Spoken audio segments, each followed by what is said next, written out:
Assalamualaikum warahmatullahi wabarakatuh. Nama saya Muhammad Jidoli Bahari dari Fakultas Sains dan Teknologi dan kelas Ilmu Komputer 6. Pada kali ini saya akan menceritakan tentang Khulafaur Rasyidin. Yang pertama, Khulafaur Rasyidin adalah kepemimpinan atau kekhalifahan Islam setelah wafatnya Rasulullah SAW. Mereka merupakan sahabat terdekat Nabi.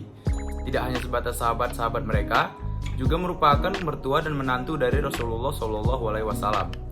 Masing-masing khalifah dipilih dengan cara yang berbeda-beda. Islam berkembang tidak hanya di Jazirah Arab, tapi menyebar hingga ke Levant, Kaukasus, Afrika Utara, hingga Asia Tengah dan Timur. Berikut 4 Khulafaur Rasyidin. 1. Abu Bakar As-Siddiq. Abu Bakar As-Siddiq adalah khalifah pertama yang ditunjuk setelah wafatnya Rasulullah SAW.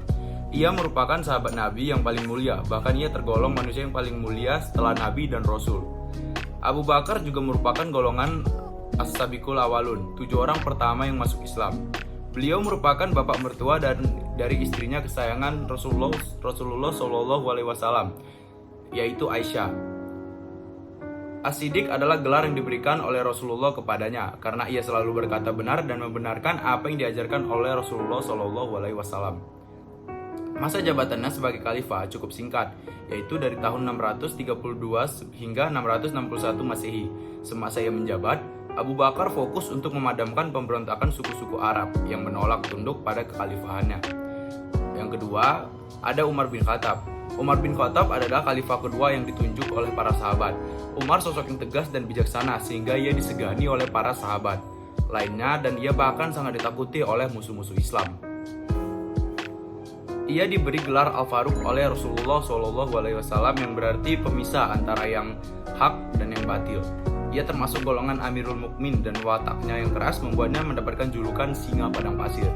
Umar menjabat sebagai khalifah setelah meninggalnya Abu Bakar selama 12 tahun. Untuk khalifah yang ketiga ada Utsman bin Affan. Utsman menjadi khalifah ketiga yang menggantikan Umar yang wafat setelah akibat sakit ditikam oleh Abu Luluah Al-Majusi. Sepeninggalnya Umar, ada 2 nama yang diajukan sebagai khalifah, yaitu Utsman dan Ali bin Abi Thalib.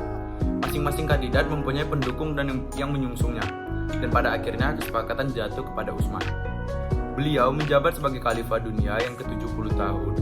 Masa jabatan Utsman sekitar 12 tahun lamanya. Saat menjadi khalifah yang paling disoroti dari kebijakan Umar ialah pengangkatan anggota keluarga menduduki jabatan penting.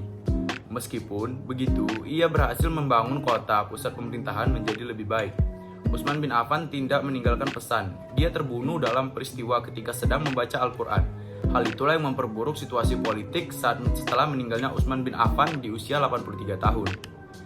Nah, yang keempat dan yang terakhir itu ada Ali bin Abi Thalib. Ali menjabat sebagai khalifah keempat menggantikan Utsman dalam situasi yang sedang panas. Situasi tersebut bahkan mengambil Utsman sebagai korban. Sebenarnya Ali saat itu tidak mau menerima jabatan karena situasi yang tergolong tidak stabil. Apalagi ada penolakan dari pendukung Muawiyah bin Abi Sufyan.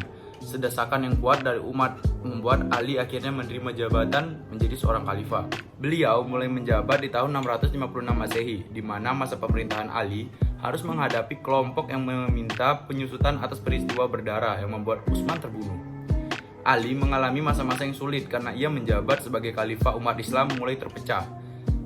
Dia menanggapi situasi yang berbeda dengan zaman Abu Bakar dan Umar, di mana Islam pada masa itu masih bersatu. Mereka memiliki banyak tugas yang harus dituntaskan seperti perluasan wilayah Islam. Selain itu, kehidupan sosialnya masih sangat sederhana dan belum banyak terpengaruh oleh kekayaan dan juga kedudukan. Sedangkan zaman Ali, wilayahnya luas dan besar serta perjuangannya sudah terpengaruh oleh motivasi duniawi. Ali menghadapi kelompok penentang yang sangat kuat ketika memperlakukan kebijakannya pada pemecatan pejabat. Hal ini yang dianggap penyebab munculnya pemberontakan. Beliau menghadapi juga perlawanan dari Zubair bin Awam dan Aisyah karena dianggap tidak menghukum pelaku pembunuhan Utsman bin Affan. Pertentangan keduanya mengakibatkan perang Jamal atau unta karena Aisyah menunggang unta dalam peperangan. Pertentangan Ali dengan Muawiyah mengakibatkan perang Siffin. Perang tersebut diakhiri dengan tahkim atau arbitrase di Daumatul Jandal pada tahun 34 Hijriah. Akibat peristiwa itu, muncul 3 golongan di kalangan umat Islam, yaitu 1. Khawarij, 2. Murji'ah, dan 3. Syiah. Ketiga golongan ini sangat kuat dan juga mewarnai pemikiran dalam Islam. Mungkin sekian juga dari saya yang biasa saya sampaikan tentang keempat Khulafaur Rasyidin atau keempat khalifah yang menggantikan Nabi semasa saat Nabi sudah meninggal. Mohon maaf. Assalamualaikum warahmatullahi wabarakatuh.